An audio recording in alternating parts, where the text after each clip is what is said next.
নাহমাদু ওয়া নুসাল্লি আলা রাসূলিল কারীম আম্মা বাদ। সম্মানিত দর্শকবৃন্দ, আসসালামু আলাইকুম রহমতুল্লাহি ওয়া বারাকাতুহু।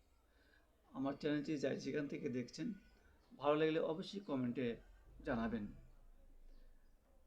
ইনশাল্লাহ। আল্লাহ পাক সূরা আল-লাইলে 11 নম্বর আয়াতে বলছেন, ওয়ামা ইগুনি আনহু মালুহু ইযা তারাদ্দা।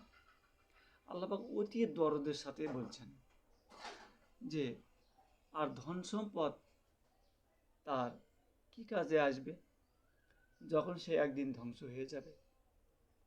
মানুষ যখন এত ধন সম্পদ অর্জন করে যখন মারা যায়, সে ধন সম্পত্তি তার কোন কাজে আসবে?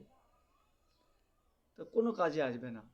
সুতরাং সেই সম্পদ কৃপণতা না করে যদি আল্লাহর পথে ব্যয় করে থাকে, তাহলে তো সে আল্লাহর নিকট সুনামধন্য অর্জন করবে, আল্লাহর সুফল পাবে, আল্লাহর সাহায্য পাবে, জান্নাত পাবে।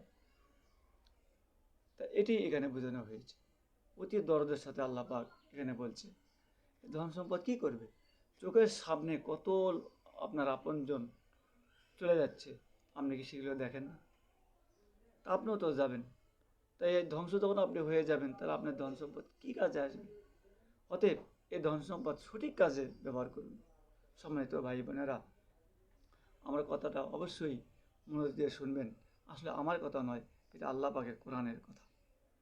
আশা করি আমরা ভালো পথে থাকব, সঠিক পথে থাকব, সঠিক পথে সম্পদ ব্যয় করব ইনশাআল্লাহ।